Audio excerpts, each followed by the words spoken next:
Damos la bienvenida al abogado Esteban Ronga Castro. Él es director de la Escuela de Derecho en la Universidad Internacional del Ecuador, experto en democracia, procesos de gobierno y derecho electoral. Abogado Ronga, quisiéramos conocer su punto de vista sobre el momento político que vive Ecuador cuando estamos a solamente 2 días del inicio de la campaña electoral.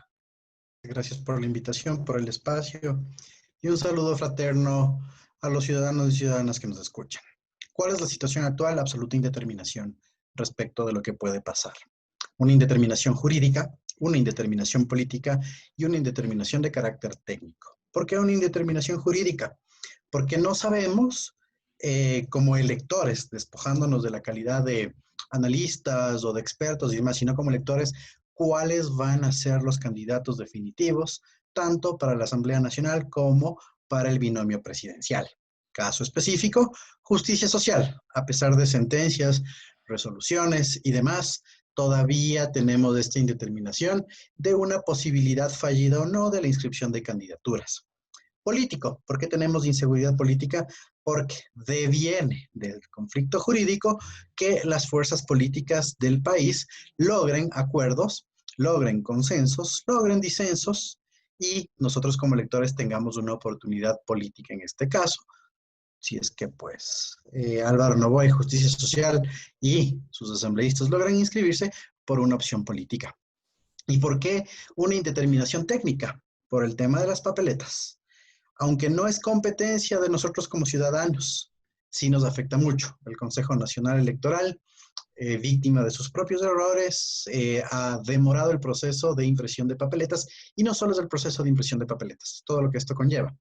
Que las papeletas salgan del país al exterior para que se puedan votar en las circunscripciones especiales del exterior, Europa, Asia, Oceanía, Estados Unidos, Centroamérica. El fondo de promoción electoral, que es este fondo de financiamiento público, tampoco puede ser distribuido porque no tenemos una certeza de cuáles son las candidaturas. Entonces, estos son los bemoles del momento. Como le digo, Como indeterminación e experto, inseguridad. como experto en estos temas, abogado Ron, y como académico, ¿qué nota le pondría hasta este momento al Consejo Nacional Electoral? Me pone una complicación, Gustavo, pero si hacemos un análisis integral, porque realmente cuando uno como académico evalúa a sus alumnos, hace una evaluación integral, ¿sí? Digamos que en el aspecto técnico han solventado de manera correcta algunas cosas en la parte de la programación del proceso electoral.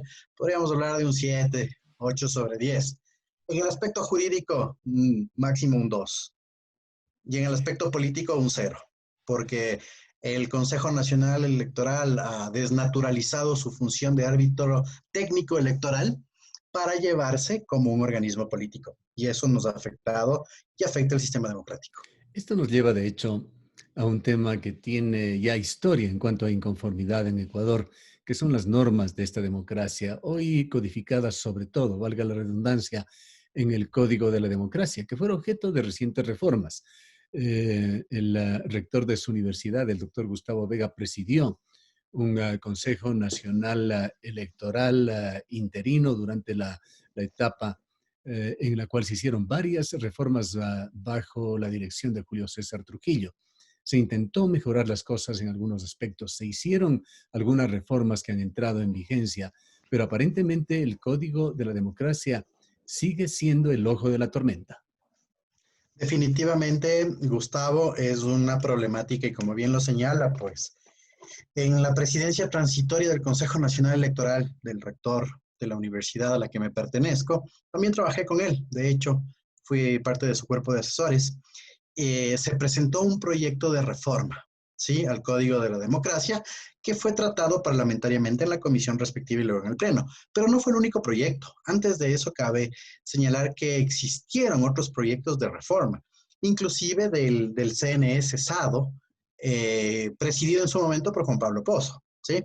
Luego también hubo otro proyecto de reforma por los expertos del Instituto de la Democracia, otro proyecto de reforma que venía de la gestión ciudadana y hubo un proyecto de reforma también del Tribunal Contencioso Electoral. Lamentablemente el Código de la Democracia y en estas reformas últimas del Código de la Democracia de febrero de 2010 se desaprovechó una oportunidad histórica por cuanto ciertas instituciones político-jurídicas tienen ya una caducidad fáctica. ¿A qué me refiero? Que ya no sirven, en otras palabras, ¿sí? ¿Por qué? Porque lamentablemente la dinámica democrática y la dinámica del sistema jurídico así pasa factura. ¿Qué es lo que pasó y en qué falló? Número uno, el sistema de organizaciones políticas. Seguimos con la dispersión de organizaciones políticas. No puede ser que en el Ecuador existan más de 180 organizaciones políticas con derechos de participación. Hay una dispersión absoluta. Entonces ahí tenemos una caducidad de un tema. En segundo lugar, el control de las organizaciones políticas. Si bien tenemos normas, estas normas tienen poca exigibilidad, es decir, no son coercitivas, son solo programáticas. Otro de los errores que tiene el Código de la Democracia. La justicia en materia electoral, aquella gobernada por el Tribunal Contencioso Electoral, es la parte más acertada del código. En estas reformas se lograron unificar plazos, términos y se dio una nueva concepción al control de legalidad por parte del Tribunal Contencioso Electoral, del CNE. Entonces, hay que rescatar también lo bueno, ¿sí? ¿Qué se viene ahora el ojo del huracán? Realmente no es el Código de la Democracia el que presenta dificultades en su aplicación. Son las interpretaciones desmedidas, aleatorias y a veces sistemáticas que imprudentemente ha cometido el Consejo Nacional Electoral. Recordemos una cosa, estimado Gustavo, el CNE es el órgano de la administración electoral, concepto básico de la administración pública. La administración solo aplica el derecho, no lo interpreta. El CNE, durante este periodo, lo que ha hecho es interpretar normas debidamente codificadas y es ahí donde encontramos la falla. El único que puede interpretar normas de carácter electoral y ni siquiera interpretar, sino de dar un contenido del Tribunal Contencioso Electoral o la propia Corte Constitucional. Ahí están las fallas que ¿Qué hemos opinión tenido. tiene usted sobre la composición de los dos organismos electorales, el contencioso electoral, el Consejo Nacional Electoral, que sin tener una composición variopinta, su número ni siquiera da para eso, tiene una composición política? Definitivamente. A ver, hagamos un poquito de historia. La reconfiguración estatal a partir de la Constitución del 2008 produce que se dé una especialización funcional de los órganos de la función electoral, ¿no es cierto? Un órgano de administración electoral, el Consejo Nacional Electoral, que se dedica a la organización de procesos electorales y a mantener el registro de las organizaciones políticas. Y un tribunal contencioso electoral que su función esencial es administrar justicia en materia electoral, justicia especializada, solventar los conflictos internos de las organizaciones políticas y hacer un control de legalidad de las resoluciones del Consejo Nacional Electoral. Hasta ahí, una especialización funcional bastante adecuada a lo que se demanda ahora, pues, en las nuevas democracias, un modelo tomado principalmente de México, ¿sí? Pero ¿cómo llegan y cómo se tiene que dar esta estructura para que funcione? Sus personeros deben llegar bajo estrictas características técnicas. El Tribunal Contencioso Electoral es una cosa, es un cuerpo colegiado que como Tribunal de Administración de Justicia tiene que estar compuesto por magistrados especializados en derecho y en este caso el derecho electoral. Sobre eso no hay que topar, pero el Consejo Nacional Electoral, ¿sí?, tiene un grado ya de tecnicidad. Es la tercera ola de la administración pública. Los organismos dejan de ser políticos para ser técnicos. Pero ¿qué pasó en la transitoriedad provocada por el Consejo de Participación Ciudadana Transitorio? Se permitió que organizaciones políticas auspicien candidaturas de los consejeros. Y sí, Gustavo, tenemos en este momento una composición del Consejo Nacional Electoral con manifiesta representación de 3 organizaciones políticas. Señor Cabrera, Partido Social Cristiano. ¿Que sea o no sea militante? Creo que no, pero tiene o tuvo un auspicio de esta organización política porque entiendo que fue el técnico de toda la vida. El ingeniero Enrique Pita, por Creo, ¿sí? Una persona con bastante experiencia electoral. Y la consejera Estela Cero por Alianza País medio nuevo, medio morenista. Diana Tamaín por un sector también político de las comunidades de la Confederación de Nacionales Indígenas, entiéndase Pachacutic, y Luis Verde Soto por la sociedad civil. Entonces, esta composición político-partidaria que tiene ahorita el Consejo Nacional Electoral es lógico que produzca consecuencias de carácter organizacional en cuanto a gobernanza. ¿Por qué? Porque la pugna de organizaciones políticas, a pesar de estas alianzas electorales que son solo en papel, como la de Creo y Social Cristiano, trata de conciliarlo, no sirve. ¿Qué es lo que pasa? Los organismos técnicos se desnaturalizan y se vuelven políticos. Los bastiones políticos, ¿sí?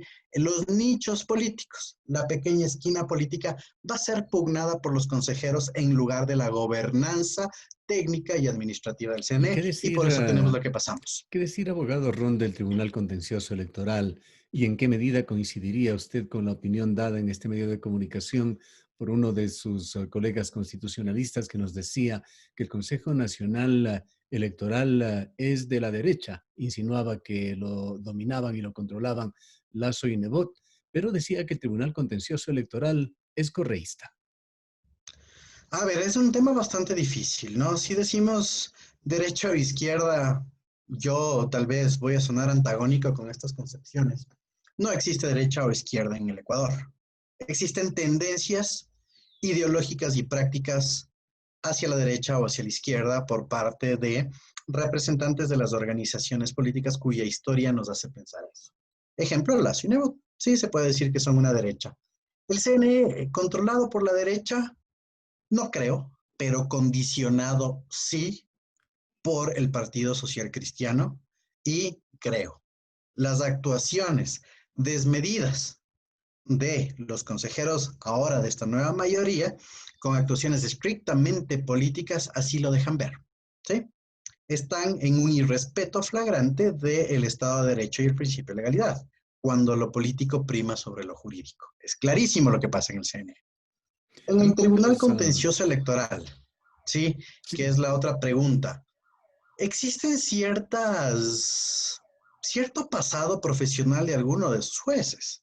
En el caso del presidente, el doctor Arturo Cabrera, siempre ha sido una persona vinculada al tema electoral. Siempre, inclusive, fue consejero ya suplente del CNE y entiendo que fue juez suplente previamente en el contencioso.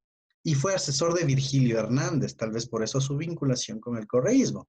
Pero realmente yo no veo una tendencia que pueda alinear las actuaciones jurisdiccionales a favorecer algo. El doctor Ángel Torres, ¿sí?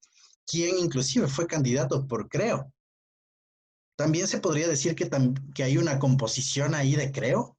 No, el Tribunal Contencioso Electoral sí se aleja un poco de la composición política partidaria por la forma en la que los jueces llegan a ser electos y llegan a ejercer la magistratura. ¿Sí? ¿Por qué? Porque son técnicos y abogados con sus especializaciones que les permiten acceder a dicha magistratura jurisdiccional en el ámbito específico. Así que una composición política en el tribunal bastante difícil de lucubrar sobre el tema. ahora, en esta última etapa y bajo la tutela de Gustavo Vega, señalábamos en un código que fue reformado y que pasó por la Asamblea Nacional, se propusieron algunos cambios. Estuvimos en una de las sesiones a las cuales fuimos cordialmente invitados por el sector de periodistas, de comunicadores, por el doctor Vega, y allí se hablaba justamente de los debates que en esta ocasión será obligado para los candidatos presidenciales por lo menos. Pero había otros temas como el control de los medios de comunicación, el pago a los medios de comunicación, el control del gasto electoral, el origen del dinero extra al fondo electoral que ha sido motivo de tantas denuncias en varias elecciones en Ecuador. Háblenos sobre algunos de estos temas y cómo serán controlados, cómo serán manejados en esta campaña. A ver, una de las consecuciones, como usted bien lo señala, Gustavo, de las propuestas realizadas con a la cabeza del doctor Gustavo Vega fue justamente el de la gestión y obligatoriedad de los debates presidenciales, al menos. Qué bueno que se haya recogido para todas las candidaturas, pero ¿por qué? Porque realmente no existía esa costumbre política en el Ecuador de recibir por parte de los candidatos sus propuestas programáticas específicamente de ellos, ¿sí? Se venía a través de la socialización de planes de trabajo. Entonces, esta es una consecución en la cual ya esperemos que el CNE logre reglamentar de manera adecuada para que se dé un debate programático, se dé un debate bajo propuestas específicas y se dé un debate técnico. Eso es una de las cosas. Se intentó hacer una regulación y otra de las consecuciones de esa propuesta de reformas es poner a los medios de comunicación digital, ¿sí? Para que sean parte y que sean proveedores del Consejo Nacional Electoral y por ende de la promoción electoral. ¿Qué es la promoción electoral? Es el financiamiento público de las candidaturas en equidad de oportunidades. Entonces, ¿qué es lo que se logró?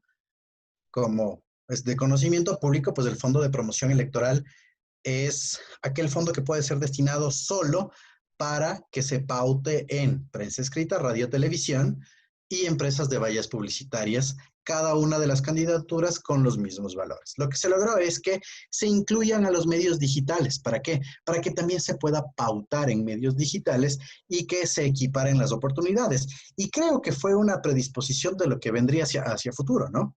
Con esto de la pandemia, ahora la pauta va a ser en los medios digitales. Entonces, esa es otra de las cosas.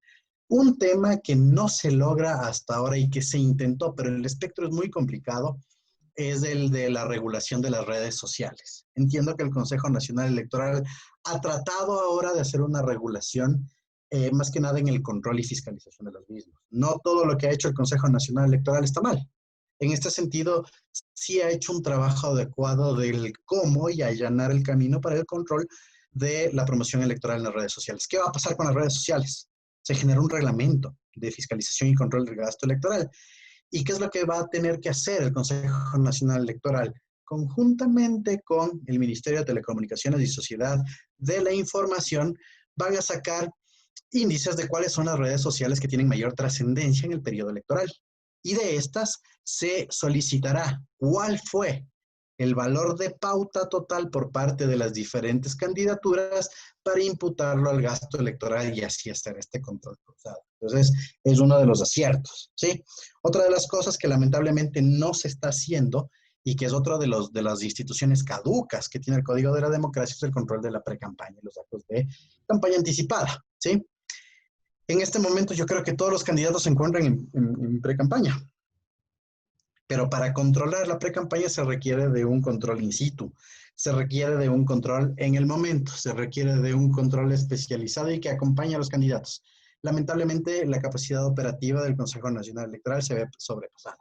Entonces, estamos en un tema más que nada de monitoreo y apelando a la buena fe de las organizaciones políticas en su rendición de cuentas. Sin embargo, es otro control cruzado adecuado que veo que el Consejo Nacional Electoral está impetuoso y espero que logre la consecución más que nada para transparentar las cuentas y los gastos en los cuales incurren las candidaturas. ¿Cuál cree, doctor Ron, va a ser el desenlace del conflicto, aún sin resolver Tribunal Contencioso Electoral, CNE, Justicia Social, Álvaro Novoa?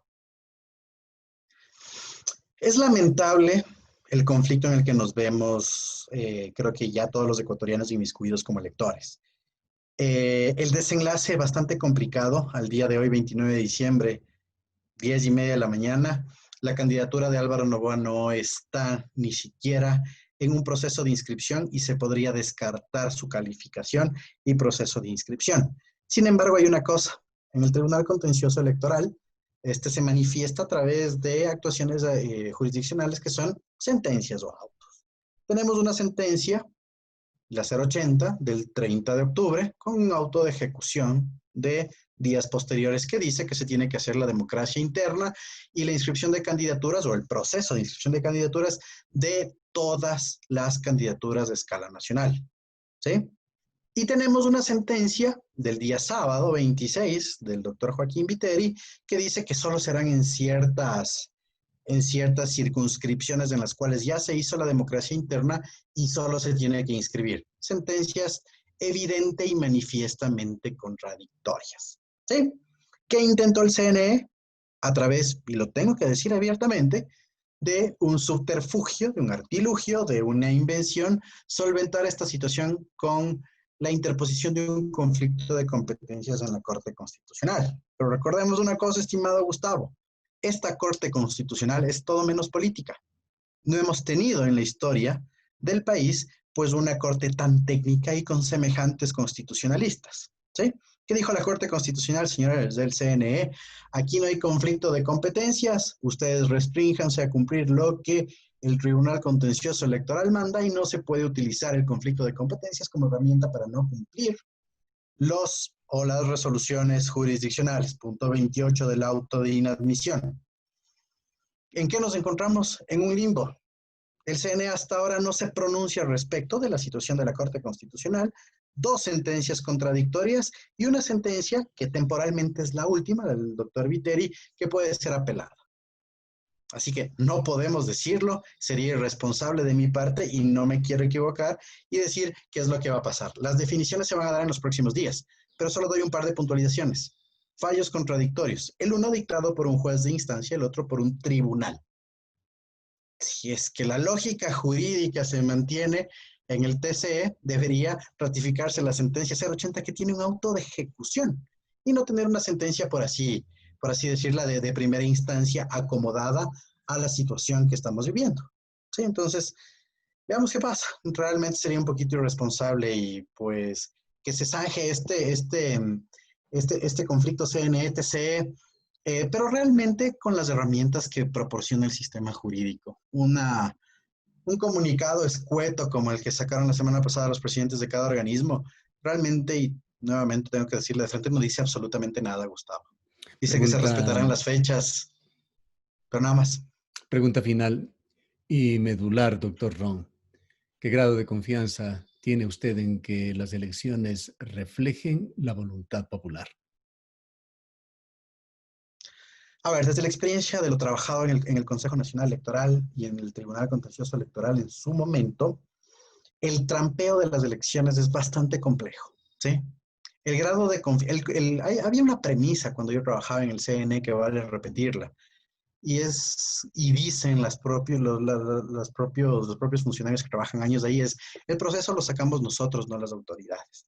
Entonces hay un nivel de confianza, y yo que trabajé ahí, de la gente que le pone el engranaje al motor, ¿no? De la gente que está el día a día capacitando y demás. Nos quiere decir, y perdone la interrupción, de que usted sí confía en que los resultados que entregó el señor Pozo, que usted lo mencionaba hace algunos momentos, reflejaron también la voluntad popular.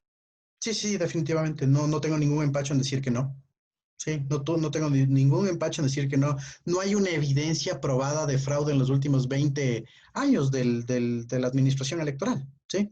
Entonces, como le digo, eso es un tema de las maquinitas que están ahí, o de las máquinas me refiero, ¿no? A las personas que trabajamos en su momento ahí y que se saca el proceso adelante independientemente de las autoridades.